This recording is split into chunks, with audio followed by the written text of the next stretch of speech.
Here we are, live at the garden. Garden. Are we going live? We're already live. Oh, great.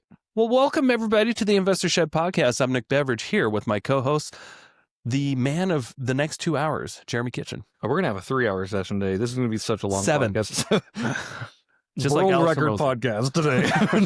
No, we're going to keep it under an hour for you guys. You can only tolerate us for so long, and we appreciate all your attention that you give us. If you look at the stats, they can only tolerate for about 14 seconds. Cool. Well, we'll see you guys later. We're at 32 seconds. Oh, yeah, they're not here. Those people are gone. No, cool. Well, let's get right into this, Nick. We got a cool episode today. You have an update on one of your developments. Yes. That I think is really fascinating, and I think we should talk about.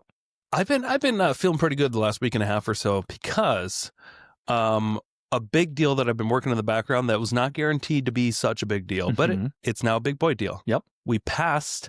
We were doing a development deal, and we got through the city. Nice. And we got it annexed. Okay, all right. So you guys are part of the city. Yes. So this episode is worthy of its clickbaity title, which we'll do later. Yep. I know this is a live episode, but this is the $1 million deal. Because we're going to make $1 million. $1 million profit.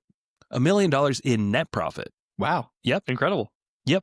I mean, things can still go wrong. Oh, of course. But at this point, I've already done a deal just like this. Mm-hmm. This is the biggest hiccup, and we got past it. Yeah. Everything else is looking pretty good. So yeah, I guess there's a chance maybe we won't, but there's a very good chance at this point we're going to be netting around $1 million. I love it. That's so cool. It's not a quick deal. No. And there was definitely risk involved. Mm-hmm. But it's pretty cool to be like, yeah, I'm making with a couple other people. Sure. It's not just me making the full $1 million. Right. My portion will be like closer to $400,000. Right. Which I'm happy about that. Sure.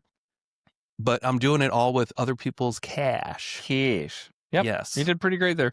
And we talked a little bit before the show. I chose to opt out of this deal. Yeah. Specifically because it had those big question marks on it. Yeah. This was almost a year ago when we brought this up. Not only I didn't have all the money needed. I also didn't have all the experience needed. And this one just felt like big boys playing big league ball. And I'm like over here trying to hit base hits, if that makes sense. Totally. Yeah. Not ready for this. Yeah. And that was okay. Yeah. I'm so happy you guys Most people are not. Yeah. If you ask like anyone on the streets for like this kind of deal, people would be like, that sounds ridiculously ambitious, and you could fail. And it's true. Yeah. Yeah. The biggest difference though is that I've done it before. Right. Only one. With many hiccups, of course. But there were many hiccups, but I feel like we really learned from those hiccups. We were still very profitable. Yeah. I think we actually, as a partnership, made almost the same amount of money. Nice. I was a much smaller partner. I was a 16% owner. Yeah.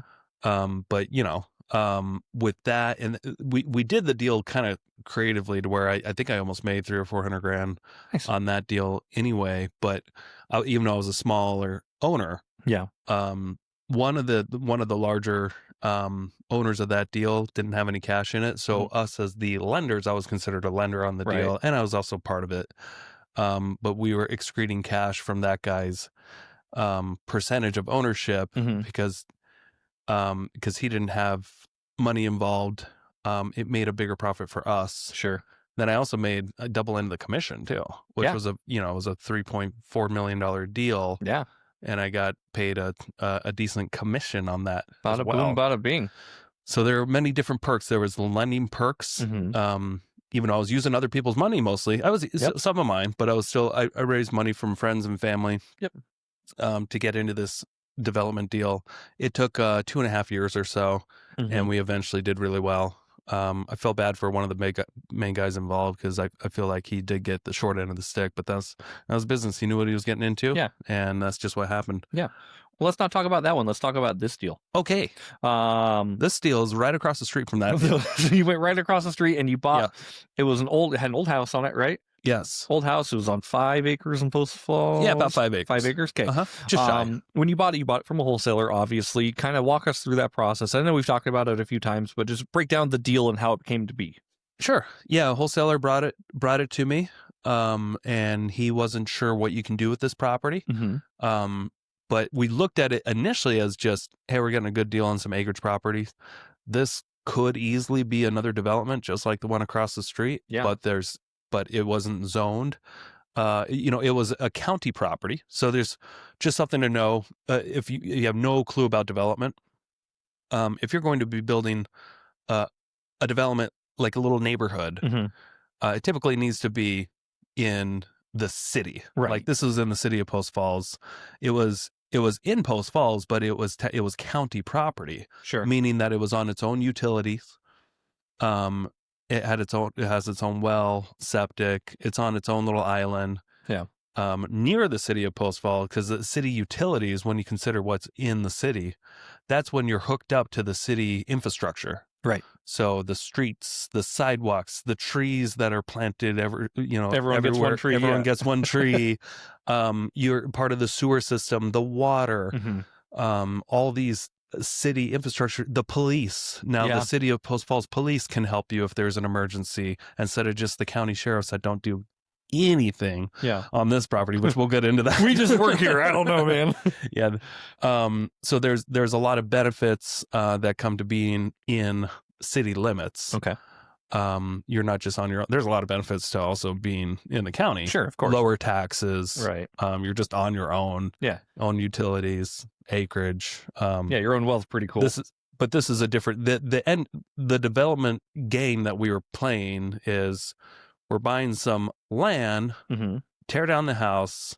We can put 25 buildable lots for 25 families to move into that little block. Yeah. And pay not necessarily a premium, but pay market pricing for a new house and a new house, new construction on this land. Yeah. And the big value that we other than developing all that infrastructure, but the biggest return on investment in real estate, and Gary Keller says this too, is when you can change the zoning of a property. Yeah. Okay. And we had to apply, which we'll get into the story. Sure. I got to back up and be like, where did this deal come from? Right. It came from a wholesaler. He got a great deal under contract that was about to get foreclosed on. So this property, was in massive distress. Yeah. Had 14 liens against the property. Wow. Was that the most liens you've ever bought when a property closed? Yes. Okay. By far. Okay. It was a lot. Yeah. When he brought it to me, he said, "Hey, I've got this deal." And I'm not going to be accurate about the numbers here because I honestly just don't remember, but I remember it was somewhere. I was able to purchase it somewhere in the high 400s. Okay. So in the upper 400s, I don't remember. Sorry, guys. I can go back and pull up a contract and see what I agreed to. Let's call it 475 for easy math. But I bought the property with the intentions of definitely wanting to go down the development route, but it's never guaranteed to work. No. So a backup plan is either you lose money on the property that you're buying, or you can sell it for a profit. Yep. Buying it for in the upper 400s. There was enough meat on the bones to fix up the house, resell it, and do a standard fix and flip and still make a good profit. Sure. We were getting a good enough deal because I think our after repair value was somewhere around $700,000 to $800,000. How much repair do you think that house needed? It needed a lot. Okay. It needed at least $100,000 of fix up work. So I mean, you still had a couple of shops on the property and a house. Okay.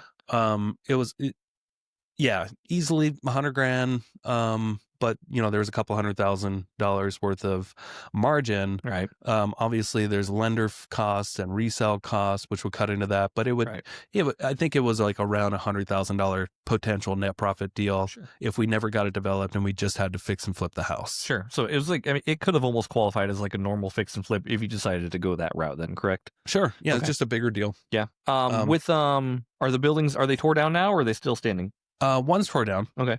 Not by choice. Not by choice? It got stolen. Oh, is that the one? Yeah. Where all the copper was going missing and everything? Yeah. So okay, sorry. Yeah. I didn't know that was this development. That's fun. Let's get into so this is all pre-purchasing. Let's get into that minutia. Yeah. So I figured okay, cool. I can buy this property with the ambitions of, hey, let's try to do what we did across the street and develop this thing. Yeah. I've been through that. I know what all the steps are. I know how long it can take. I know how much money is going to be needed to be pouring into this. I have an idea of how long it can take just to go, how much money it costs up front. You have to invest a few $1,000s just to go through the application process to go in front of city council eventually. Just to go apply. Yep. Wow. To where they tell you yes or no based off their political standing. Right. So it's quite a risk. That was the question mark I didn't like, by the way. Yeah. Just that hiccup of like, hey, they could just say no. And I'm like, they could. Yeah. And I was like, one gal did. Yeah. Was it as a vote then for city council? Yep. Yeah. It's a vote. Okay. Yeah. How many said yes? Everybody else. How many's everybody else? I think 5 or 6 others. Okay, so it's like a majority then. You have to get like 5 or 4 votes or whatever it is. Okay. And the funny thing is the guy that we are most worried about that has notoriously turned down the most stuff, he was the most encouraging about this development. Wow. So that was interesting, but that's for later down the story. So I got it under contract by myself.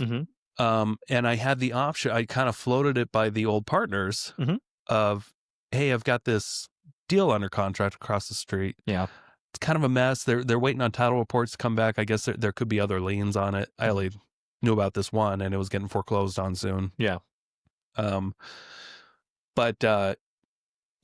I kind of floated around them and they were kind of like, oh yeah, that could be great. And we could do this, we could do that. And then I started to feel like, oh shoot, they're going to want to take control of this right away, which is fine. Sure. But there's immediately like some thoughts in my head of, man, I think I'd like to go forward with this just on my own, because the frustrating part of the last deal we did was that there were so many people involved. Yeah. There were 5 of us and we all had to be on a call all the time, like every week or every couple of weeks, just to make the most basic decisions that we can all agree on. That's hard. And, even though the risk was spread out, it was still kind of a pain in the neck. The more people you have involved in the project, obviously, I mean, it's different when you're syndicating because you've got like a general partner and limited partners. Like generals typically remain in control and limiteds are like, great. And I can promise you this, if there weren't 5 people involved, it would not have taken 2.5 years. Sure. This project, we could have shaved off a full year of just everybody being on the same page, making quick decisions and being able to get a hold of quicker. Yeah. But as soon as we purchased this property, I'm talking about the old one. Yeah. A few years ago, a lot of these partners started having family emergencies and stuff and other things going on. Very legitimate family emergencies. Like one guy's wife died. The other guy, his dad died. Just a lot of stuff going on. Just a horrible year of just unfortunate events. So no fault to them at all, but it did slow the process down significantly. Yeah. And I just felt like I want to be in a little more control here. Yeah. Obviously I don't have all the money, but I can find that. Yeah. So I decided to partner with Joe Turner. Yeah. Because I know she has a history of getting shit done and not dragging her feet at all. Right. And she's even if she didn't have all the capital to invest, I know like she's one of the smartest people I know in my sphere. Yeah, that's true. As far as getting shit done. Yeah. And I was just like, how can Joe likes how to can I get back on her good too? how can I get back on her good side? Because we haven't partnered together on a deal in quite a while. Yeah. And if there's anything I know about Joe, it's like she likes to move. Like she likes to get things done quickly. It's churn and burn for her. Yeah. So okay, cool. So I offered it to her and brought it to her, and she was very accepting right away. I think I don't remember all the details. I think I floated it past you and said, hey, we're gonna look at needing some money on this. I didn't know how much at the time. Yeah. But we decided. I knew, and you mentioned that it was just out of your scope at that time, and it was also an undefined period. That was a big thing. When you're investing in these developments, you don't know how long it's going to take. It's not a quick 4 to 6 month loan. They had a lot of question marks on it. Like for sure. This could be a 2 to 3 year loan. And I think the other thing is like the amount that you were looking for would have like tapped me for all of my other investments. Sure. Like I would have had to pull everything together and like it wasn't a good time. And it wasn't a good time, and that's okay. Like I still like. I'm still super proud of you for taking on this deal. Yeah. Knowing what you knew last time, like, okay, you went through a lot of things went bad, but now you're actually trying to refine that process. Yep. And make it a lot more smoother. And it seems like it's going pretty smooth so far. So, yep. Great. So the second reason I wanted to invest with Joe was not only was she quick about getting stuff done, Yeah. and would really kind of pull this along, even if because I know I can drag my feet sometimes and Sure. get distracted with stock options and all those stupid things true. when I could be working on other things. But she also, she's her net worth is pretty heavy, and even if she doesn't have the cash available, she has got a lot of potential items that she could collateralize to help us get the loan if needed. Is that what she did? She never had to. Cool. And so here's the deal, though. Once we finally got the title report back, after a couple of weeks, the Tammy Kolb at Title One said, so there's actually 14 liens on this property, and we're still waiting on a few, but like to come through. Yeah.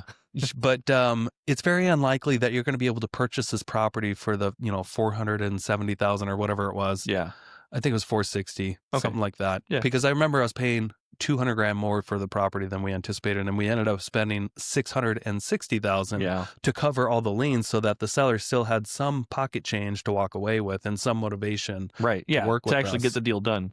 So he had a lot of liens. He had tax liens, multiple loans against it. He also used his property as collateral to buy a business. Okay. And just let it go to crap. It was like so it was interesting. The guy was unfortunately was on drugs. Sure. Same with everyone who he invited to his property. Yep, we'll get into that. Yeah. But we came to an agreement where, okay, we're taking on more risk. The only actually way we were able to close on this deal too, because we had a foreclosure coming soon from the previous business owner of the business that he bought from. Yeah. The previous business owner is ready to foreclose on him. And we had to try to reach out to that guy's attorney saying, hey, can we make a deal? Yeah. And instead of the attorney reaching back out to us, which was funny because he's actually my attorney on my other thing. The same attorney that was representing this this lender was also my attorney. So there's slight conflict of interest. So I get a call from this guy, Josh Sewer. And he's an agent in the area, also an experienced developer. Yeah. He's friends with this guy who's about to foreclose on this guy. Okay. So he has the puppet strings to do whatever's in this guy's best interest. Yeah.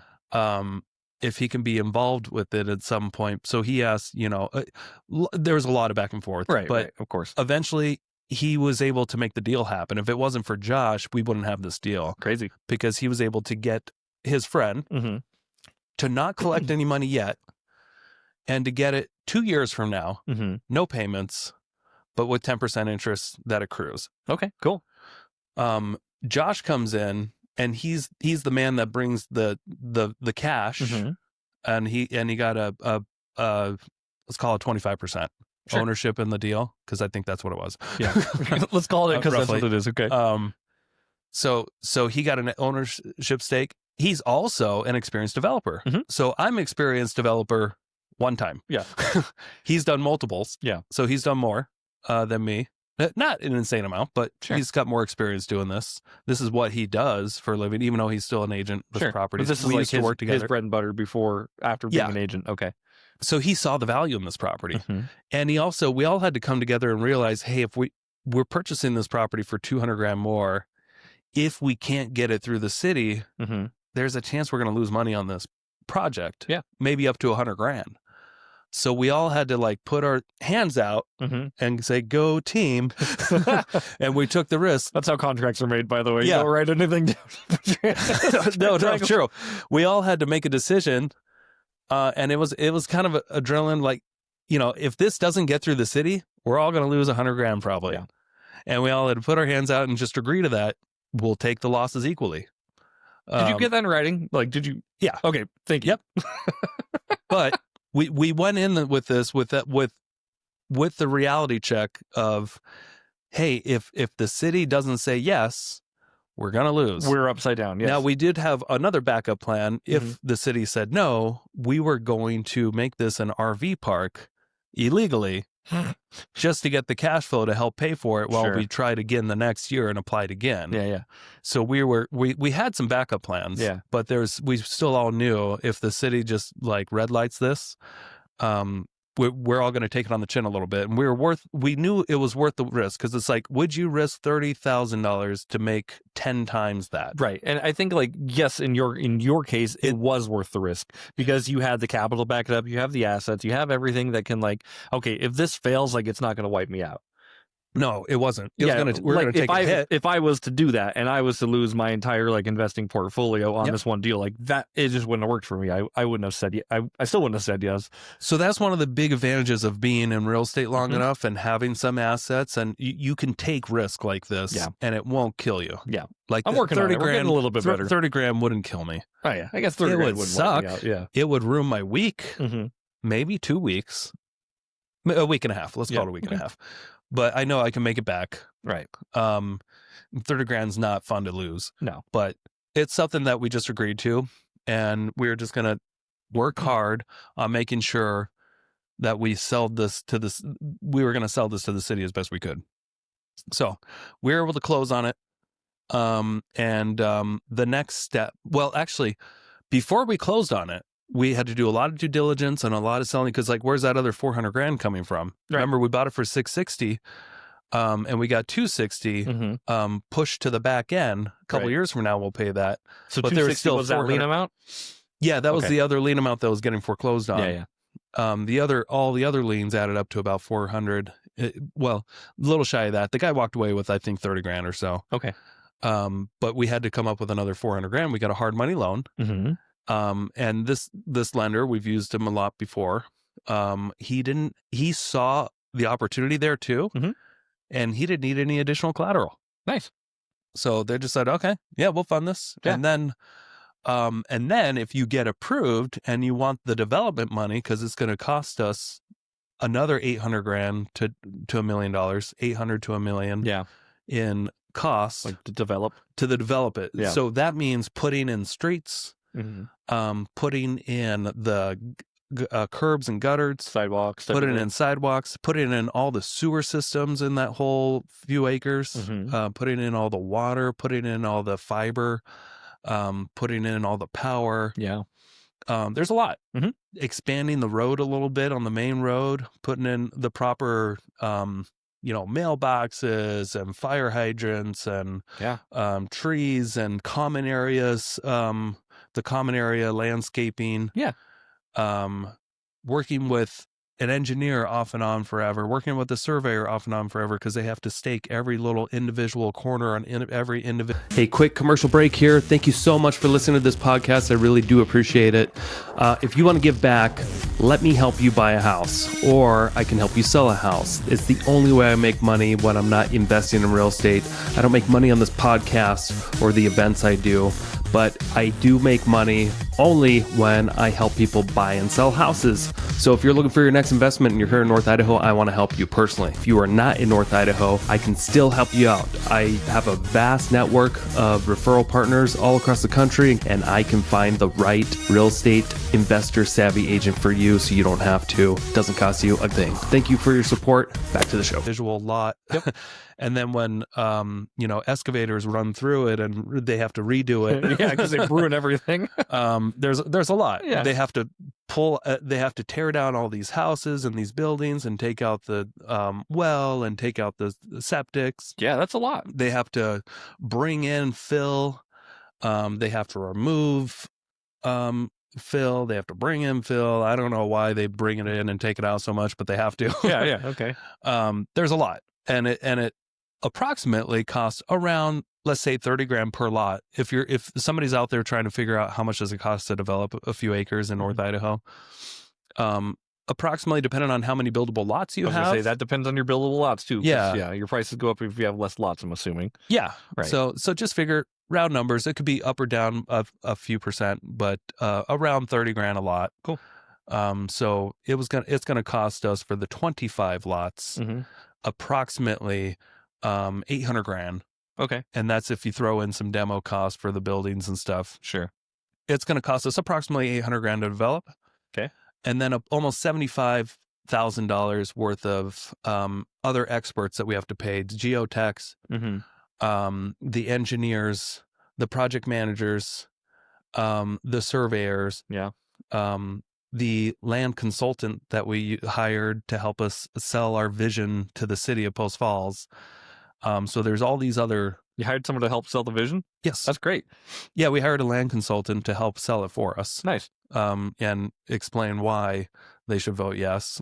That's awesome. Did they join you at the city council meetings? Oh, yeah. Great. Yeah, and we have many consults with that guy, Sure. at least 10 or so prior to that within the last, 8 months. Yeah, that's awesome.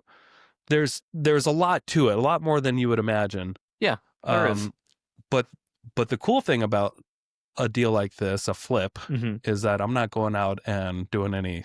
I'm not repairing any mold or or mowing lawns. Right. There's no it's all admin work. Yeah.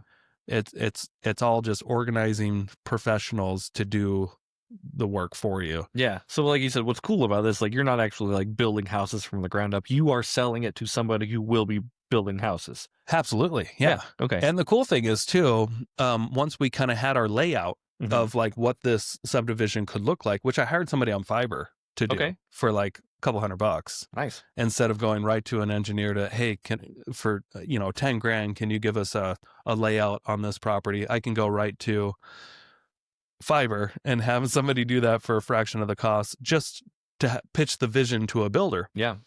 And we went to the largest home builder in the country, J.R. Horton, who really wants to get into this market, to give us an LOI on these lots because they want anything that they can get their hands on. Sure. And we had immediate proof to our lenders of, hey, look, this property developed, it's worth $3 million. They're willing to pay $3 million. Cool. Here's our letter from them, and they may go up. Yeah, because this is what they offered us without us going back and forth. Right. That's their base offer. Yeah. Are you going to go up, you think, or is that going to? We'll probably go up, but it depends on the market. And here's another thing too: we're not agreeing to their terms. We're not agreeing to their LOI, and we're not going to be under contract with them because the market could change.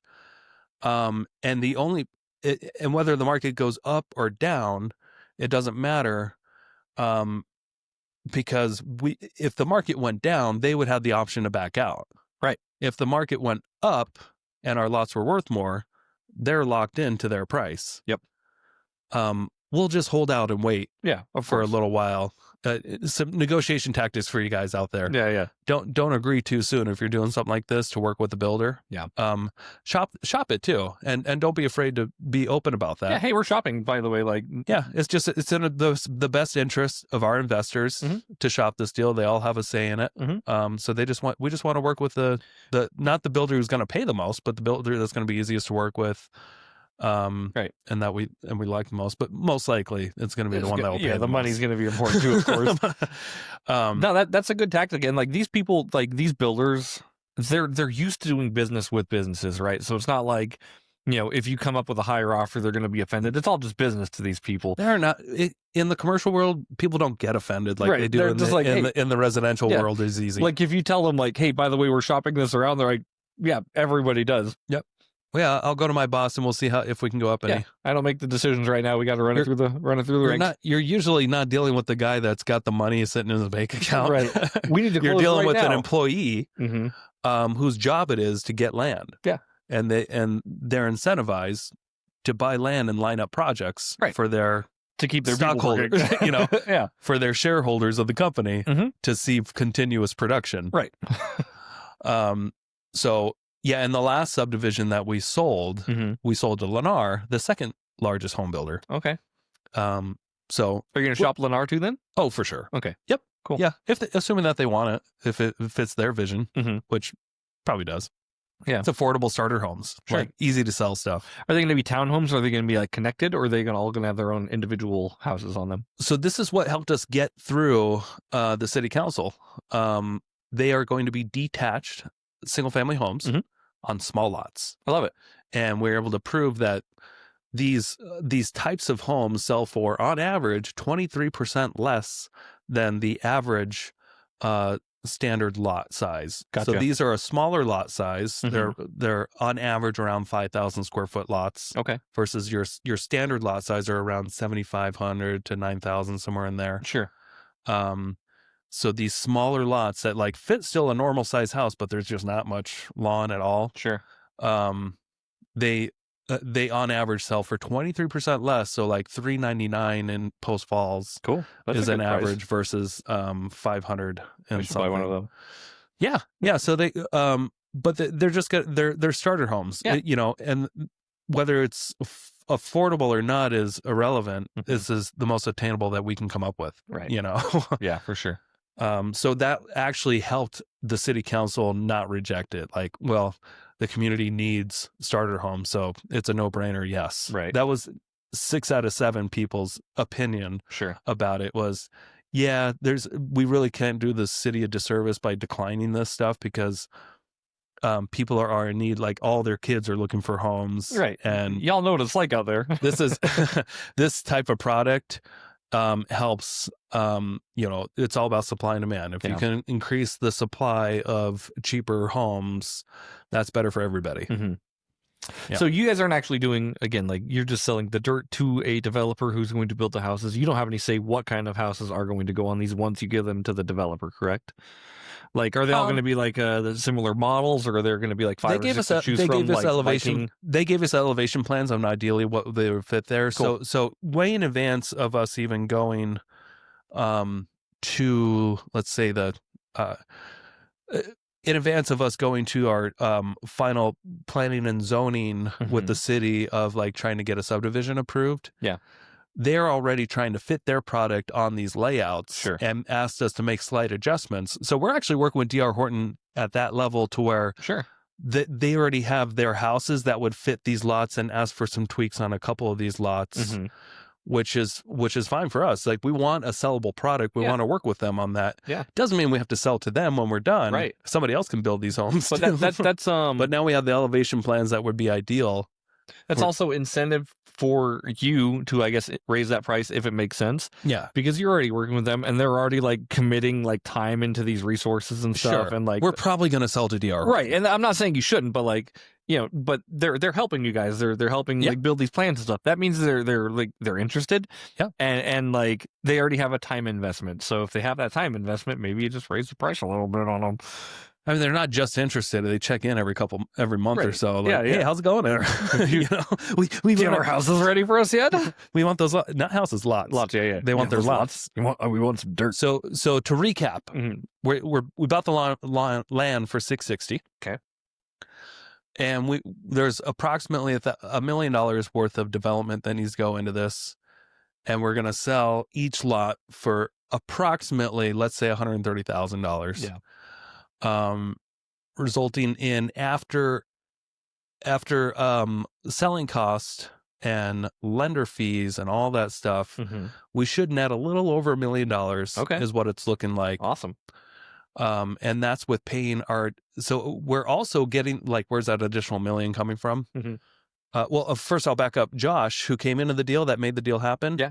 He also brought $100,000 of his own money. Yeah. To use as a slush fund to help us get started for the first few months. So Joe and I wouldn't have to bring any cash. That's awesome. To the table. So we're taking less ownership. He comes in and gets 25%, but he's providing the initial slush fund and he made the deal happen. And he's also, you know, one of the 3 helping out, making sure that we're getting this going. Yeah. So it's you and 2 other partners on this deal, correct? Okay. Now this, I will say I've been skipping over some of the frustrating parts of this deal. Sure. I can't imagine there wouldn't be any. The moment we closed on it and I went to check it out, there were people in the house ripping apart stuff. Now this is, keep in mind, back before the last 2 weeks ago, we still weren't sure if we had to flip this house or not. Okay. Since then, the house has been completely fucking destroyed. Wow. By tweakers that have been there again and again, breaking into the place, just taking windows, siding. I'll back up a little bit too. One of our first projects when we got this house was to start decluttering the property because there were a bunch of RVs on the property, a bunch of beaten down RVs and vehicles. And I had the brilliant idea of asking my assistant Sabra, why don't you put put those on Craigslist and Facebook Marketplace for free. And if you can just organize people coming to pick those up for free, that would be great. Yeah. To see if we can get rid of them that way instead of paying to have them removed. Sure. It didn't work out amazing because that ended up biting you in the butt. Yeah. So apparently people will come and take whatever they feel like at that property, including a shop, an actual shop. People came and started removing the metal and lumber off of a completely good building. We had to get the police involved, not the police, sorry, the sheriffs involved many times. They would not arrest anybody. Because you invited them there. Because we invited them there. And did not tell them what they could not specifically take. And the sheriff's word were, because we did not say don't take the shop, because you invited them in, they can do whatever they want. Which doesn't still seem right to me, but that's what they say. Yeah. So if you invite people onto your property and you don't tell them to don't take the house or don't take the house siding, don't take the shop, you can't prosecute them or anything like that. So we immediately just took the ad away and said, okay, don't, now it's just if people come, they're trespassing. Yep. Which happened multiple times. We had the sheriffs there multiple times. Every time I went there, there's people there. Yeah. And tried to get people. They wouldn't arrest anybody. They kept just trying to play it off like they could, but they promised that they're going to leave and won't come back. And it's just like, God, do your fucking job and assess some accountability. Like arrest some of these people that are here. You know what's weird? Breaking into this property and stealing shit. Yeah. So like these people who are stealing, they are probably homeless, and they probably don't have like. They're not homeless. They came with homeless people don't drive vehicles around with trailers and loaded up siding. Sure. Okay. Well, drug addicts, whatever you call it. But like, I think like, I'm not in law enforcement. I don't know how this works. Like the jails only have a certain amount of space. And like, what are they going to do with these people once they're there? It's almost like they have to babysit them if they take them into their possession. Hey, I don't know. I'm trying to justify. We pay our taxes and have expectations that if somebody's breaking into your property and stealing shit, at least put them in handcuffs when you find them there. Yeah. But that wasn't happening. Instead, we got a letter from the county saying that you demoed this shop without a permit. Wow. Yes. Okay. I remember when you got that phone call when they were stealing stuff, by the way. And he said, you really should put a lock on this gate. So we put a lock on the gate. The fence, because property's all fenced off and there's a gate there, put a lock on it. The next time I come, the gate has been run down. The time after that I come, the gate's gone, and so is all the fencing. Wow. Somebody stole all the fencing. Acres of fencing. Why? Kind of hard to secure a property. Yeah. When your fencing and gates all gone too. Do you like hire some like private security to hang out there at night or something? Even though we were trying to get rid of junk, this story goes further. Junk just starts. People bring stuff. Every time we go there, there's a new boat or a new hot tub that gets dropped off upside down. People use it as a dumping ground now. Wild. And on the main house, this house actually looked kind of charming at first. Yeah. But now it's stripped of all the siding and windows, and there's a couch on the roof. Incredible. Fortunately, a couple weeks ago, we got approved for annexation in the city, which means we're relieved that we don't have to fix anything. Like this is all going to be torn down anyway now at this point. But the last 8 months or so has been a nightmare because it's like there's no guarantee we're getting this annex in the city. We might have to clean up all this shit, and it just gets worse every time we go. Yeah. So you've been there was okay. Go ahead. Sorry. There was a little bit of stress with this deal. Yeah. That I haven't mentioned yet. Totally understandable. So I want to talk about like you've been approved to be annexed in the city. That means you are not annexed in at the moment, correct? I guess where I'm going with this is the same thing. We're annexed in. Okay, so now if there's trespassers or anything like that, you call the police. I don't know if it's that quick. Okay.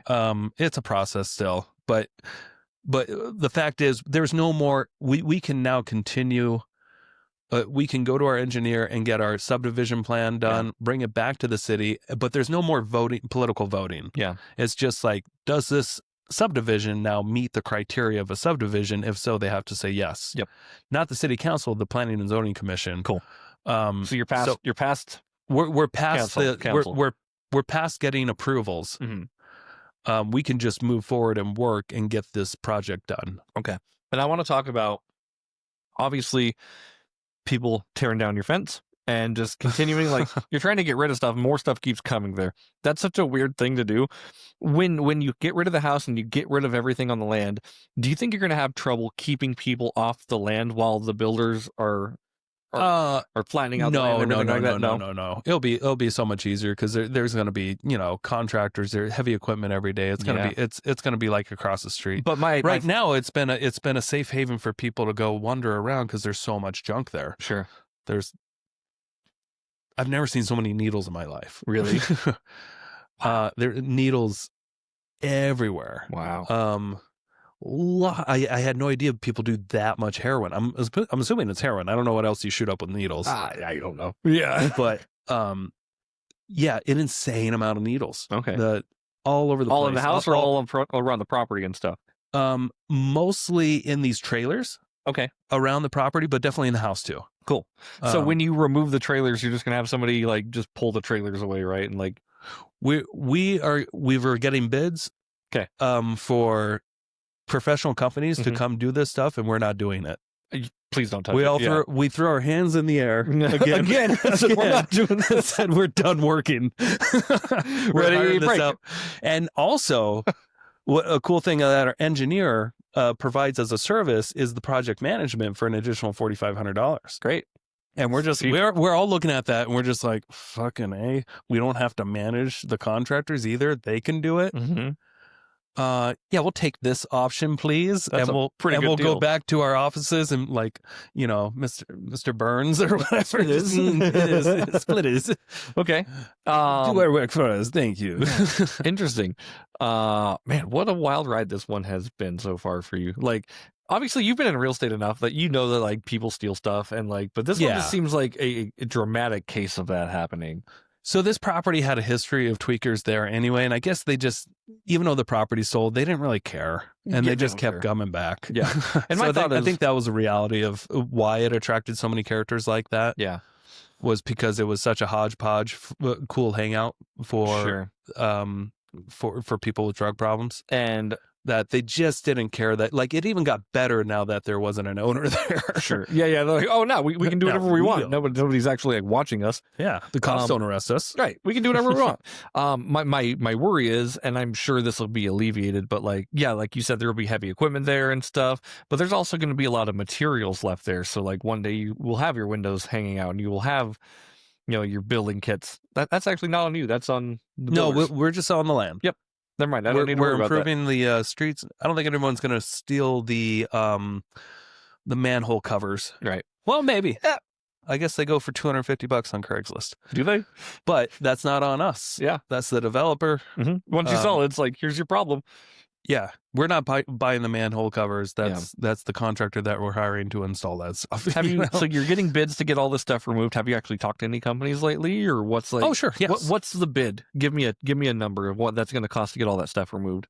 Well, we're still waiting on that. So now that we actually did, we had some people go out there. We had Cannon Hill go there last week, and also Elevated Excavation. Mm-hmm. We're still waiting on numbers. Like what they would charge to remove all the stuff on that property. We're not expecting like a super low number. No. But I think we had budgeted $50,000 or something like that from the start. Can you get it in writing? Like, can you remove all the stuff here plus whatever else is left in the future? Because people doubt it. Who puts a couch on the roof? I don't know. How maybe it's a great place to see the stars at night. Is it like, or they were trying to? Not well. I think it was thrown out the window. Okay, so it's like on like a subroof. Is there like a high roof and then okay, that makes somebody sense. Clearly they took the window too. Right, the window's gone.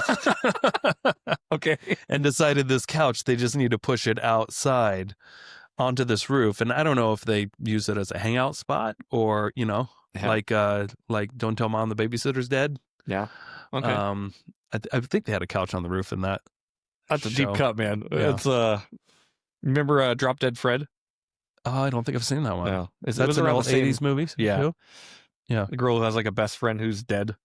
Oh, that like Weekends and Bernie's. He's dead, but he's like a zombie. He's like alive, but talks, but he's dead. I guess, I'm is not that a Mike describing Myers it. film? No, it seems like it could have been a Mike Myers in the 80s. Uh-huh. I just remember one part where like nobody else can see this guy except the girl's best friend, of course. And he goes in between this girl's legs and he's on the ground and he goes, cobwebs. Nice. And I didn't get it as a kid, and I get it now. Very nice. I understand that too. Yeah. Okay. So let's dive into the numbers one more time, because one thing I didn't mention is like where are we going to get that other $1 million to actually develop it? Yeah. So our original lenders, we had kind of pre-agreed on some numbers that if we get annexed in, and if they can bring all the additional monies needed plus no payments, they would want 10% equity in the deal plus lenders plus 10% returns on what they're lending. So essentially, if we're making $1 million, which we're actually making like 1.1 something, they would make all their interests, which is baked into the deal, at 10% plus an additional 10% bonus of whatever the net profits are. Sure. So they're going to get, if the net profits are 1.1 million, they'll get $110,000 bonus. Yeah. On top of the interest that's been accruing. Okay. Yep. And once you figure all the interest, and maybe I can pull up that spreadsheet real quick. I'll do that. If you can entertain the crowd for 20 seconds. I can entertain the crowd. I'll take all my clothes off. No, while you're doing that, I just want to talk about that. So they're going to be 10% owners. Now, are you guys splitting profits after that, or is that, how is that 10% ownership divided up? So we actually, so the 10% would be like what here, the net deal. So I think they would be making, after all the interest. Gotcha. Yep. An extra bonus on whatever the net would be. Sure. Okay. Yeah, I'm just wondering how that gets divided up, because those numbers would come into play in something like this. Oh, yeah, all the numbers come into play. Yeah. Heck yeah. Let's see here. Midway. Just type in Midway. Just searched it. Yep. Midway is the street that it's on. There it is. August 25 lots. Newest. Newest. All right, it's pulling up the numbers now here. So we purchased the property with fees for $676,000. Sure, you were close. With initial closing costs and lender fees, it was actually, we're into the property $683,600. We have an estimate of the development cost, engineering, surveying, all that stuff, of $876,500. Okay. We have total holding cost, which includes all the interest of not making payments on the first loan and second loan, estimated, and this also includes taxes, utilities, during a 2-year, assuming everything takes 2 years, we have approximately $282,000 budgeted for that. Okay. And it's all broken down in 7 different categories. If we sell each lot of our 25 lots for $130,000, that's $3,250,000 on the sale price. The commission to the agents on the deal would be $195,000, which is Joe and I, so it would make an extra $100,000. Yeah. In commissions, but boy, it's a lot of work being an agent on that deal. It is. And then actually our wholesaler, we have an additional $12,500 to pay him. I didn't mention when he was going to make $25,000. Yeah. The wholesaler that brought me the deal.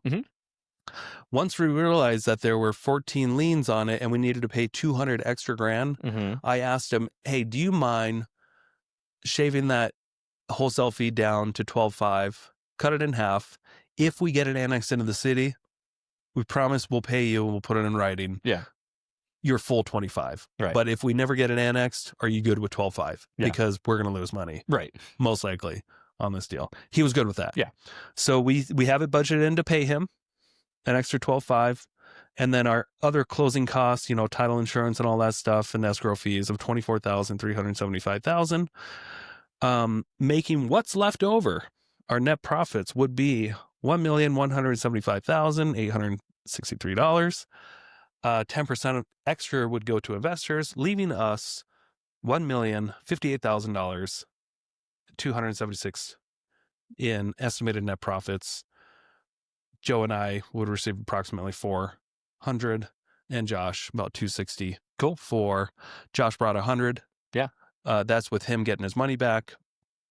So not a bad return on investment with his $100,000 cash to get $260-ish back. Would he get $260 plus the $100,000 back? Yes, of course. So yeah, $360 total would be but his return on that 100, it's almost 3x. That's pretty good. Yep, pretty good. Pretty good there. Okay. So this deal, I mean, it's looking like it's gonna happen. Yeah, that's good.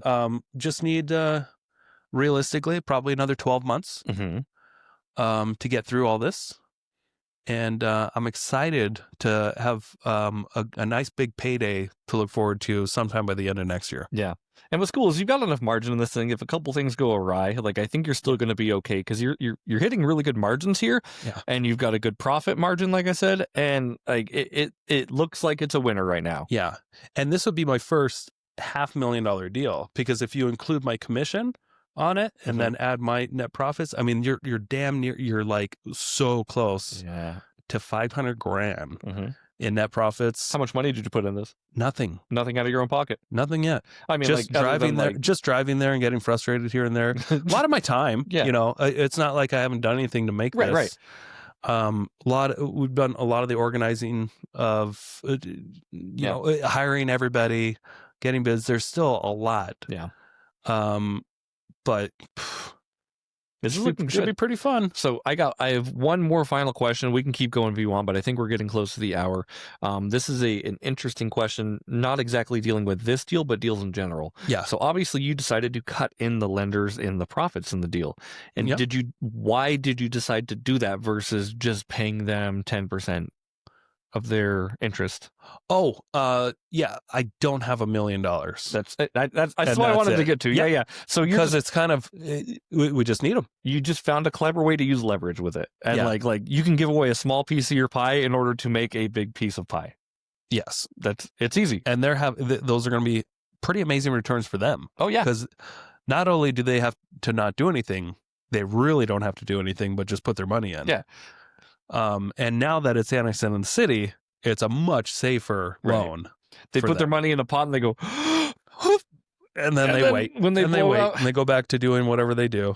And then a year later, it's like, oh, pretty good payday, thanks. Yeah. It's like when you go to get some cereal, you put some cereal back in the cabinet, and then a year later, you look in the cabinet and there's 2 boxes of cereal. You're like, this is really cool. How did that happen? Oh, cool.